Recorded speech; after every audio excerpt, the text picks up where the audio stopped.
Cities are usually a collection of fragments that make them whole. Those fragments can be organized into a hierarchy, starting from a household, that is the most intimate part of the city to you. The next fragment in the hierarchy is a block, which is a collection of households or plots, and then a neighborhood, which is a collection of blocks. In some cities, neighborhoods are made of smaller community areas like cul-de-sacs or a group of blocks, for example, the super blocks of Barcelona. Going up the hierarchy, a group of neighborhoods make up a district, and a collection of districts form a sector.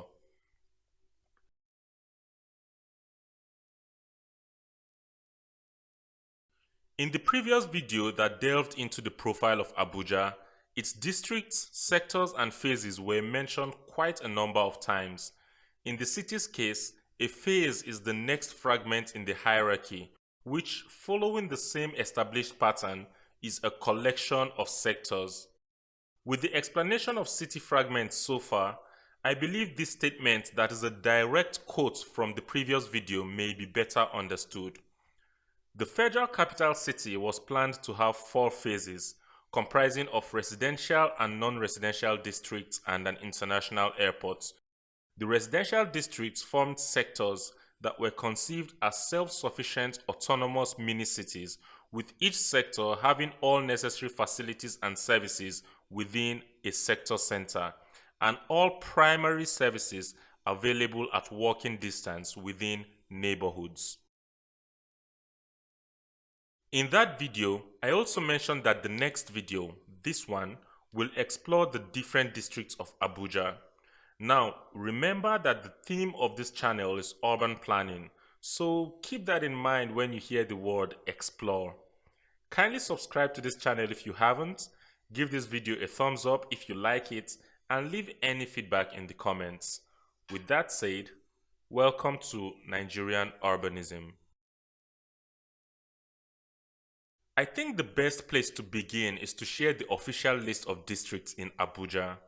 This is important because many sources, especially online, present wrong or incomplete information about these districts. And you can't really blame them because some of this information is not as easy to come by as it should be. More so, quite a number of people, especially those in real estate, alter the names of districts where their property is located. Now these ones you can blame. So you may have come across district names like Maitama Extension or New Idu because these people want to associate their property with popular or already attractive districts for better marketability. The game is the game, I guess, but those names aren't the names. Within the first 4 phases of Abuja, there are 93 districts including sector centers, all with unique codes. For anyone who is interested, I'll share this Excel file with a list of all the districts and their codes via a link in the description. I'll also share this AutoCAD file from which the list was drawn, which has the georeference boundaries of all these districts and other area councils and cadastral zones in the FCT. Being the first developed phase, Phase 1 has the most popular districts: the Central Business District, Wuse 1 and 2, Garki 1 and 2, Maitama, and Guzape. In Phase 2, some popular districts are Jabi, Utako, Mabushi, and Wuye. Phase 3's most popular district is Gwarinpa, which was developed even before most districts in Phase 2. One thing you may have heard about Gwarinpa, which is being expressed as a matter of fact, is that it is the largest estate in West Africa. This is a statement that needs a bit more scrutiny because an estate is a large area of land or landed property with singular ownership by a person, a family, or an organization. This does not apply to Gwarinpa. See, after Nigeria's capital was moved from Lagos to Abuja, Gwarinpa was developed to provide a higher class of housing for top members in the federal civil service, for diplomats, and for other private individuals who had to follow the move and work in the capital. It was then perceived as a singular housing scheme, which in Nigeria are typically private or government estates, But in reality, Gwarinpa is an entire district. So that fact is one common thing about it that's not too correct. Another is the spelling. Going back to our districts and now from a planning perspective, one commendable thing about the idea behind Abuja's districts is that they are just rightly sized with edges 1 to 1.5 kilometers from the center. This makes them to be traversable in about 15 minutes. It implies that if every district is properly planned, Abuja could have been or can still be a 15-minute city. This is a sustainable urban planning concept that promotes the provision of primary services at 15-minute walking distances. In Abuja's case, it will be within every district. Unfortunately, it takes more than the size of a district which the master planners had so thoughtfully organized to achieve a 15-minute city. Another commendable thing about it is that almost every district is bounded at the north or south by a transit way. This is possible because there are mostly quadrants that form a sector with a sector center that the transit way runs through. This allows residents commendable distance to the city's highest level of public transportation. It also provides lower public transport routes connecting all district centers through sectoral loops. Unfortunately, it takes more than public transport routes which the master planners had so thoughtfully organized to achieve functional public transportation in a city. So despite all of these, Abuja remains very car dependent. This is a topic that will be explored more in another video. One reason for Abuja's car dependence is that these transitways are yet to be constructed, even though their rights of way are largely maintained or used as mechanic workshops, open car parks, event centers, or recreational parks. Because of this, while moving around the city, it may be quite uneasy to know where certain districts end and where the next begins, especially when the separating boundaries are yet to be constructed transitways. Here is a personal example.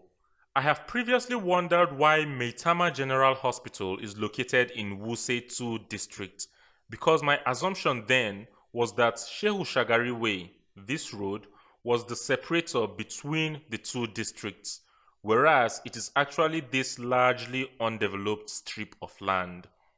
Here's another example. Quite a lot of people, including those who live in neighboring Wuye and Utako districts, assume that this water body is the separator between them, whereas it is actually this largely undeveloped strip of land. I guess what I'm trying to say is that in addition to their public transport function, these transitways, whenever they are eventually constructed, will help give Abuja's districts more definition. Let's quickly take a look at the character of some popular districts. The Central Business District was planned in a grid iron pattern for mainly commercial and public land uses with a cultural strip. It is the hub of offices in the city with headquarters of different ministries and parastatals, and it connects to the Three Arm Zone, which is the city's administrative district. At opposite sides of the Three Arm Zone are Asokoro and Maitama districts. These are low-density districts with large plot areas for high-income earners, especially those within the political realm who likely work in the administrative district. These districts are planned in a curvilinear pattern with a lot of cul-de-sacs, partly owing to the terrain. Next is Garki 1 and Garki 2 districts, which are arguably the most walkable districts in Abuja because of their higher density, grid-like circulation pattern at the neighborhood level, and somewhat communal housing types. The neighborhoods in Garki are called areas. They are named Area 1, Area 2, Area 3, and so on. In Wuse 1 and 2 districts, the neighborhoods are called zones, so they are named Zone 1, Zone 2, etc. There's a running joke about the confusion between Wuse 2 and Wuse Zone 2, so here's an attempt at a clarification. Wuse 2 is a district on its own with zones that are neighborhoods, while Wuse Zone 2 is a neighborhood within Wuse 1 district. I hope that helps. These districts have a mixture of residential densities and are fast becoming the mixed-use districts of Abuja. Jabi district is a medium to low density district in phase 2. Its most prominent feature is the Jabi Lake, which is a man-made water body. There were plans to develop Jabi as a waterfront district similar to the Victoria and Alfred waterfront in Cape Town, South Africa. But what we have so far are the Jabi Lake Park and the Jabi Lake Mall. Also, more recently, some high-end waterfront private residences are under construction. Other popular districts in phase 2 are Utako, which has long been developed and occupied, and Wuye, which is more recently serviced and is fast becoming a new housing attraction. The neighborhoods in Gwarinpa district in phase 3 are called avenues: First Avenue, Second Avenue, Third Avenue, and so on. The district is often mocked to be a city of its own because it is in faraway phase 3, which was largely disconnected from phase 1 before development between the phases began. As a result, it was forced to be self-sustainable with a high number of commercial and non-residential services. There are still a lot of districts yet to be developed in Abuja. However, most of them are already planned. While there are a lot of positives to take from the locations, sizes, and interconnections between the districts of Abuja as far as the city's structure is concerned, one can only hope that the detailed plans of the individual districts, especially those outside phase 1, and the pace of development help Abuja become a more sustainable and functional city. For now, feel free to share in the comments which district of Abuja is your favorite and why. Thank you for watching. See you next time.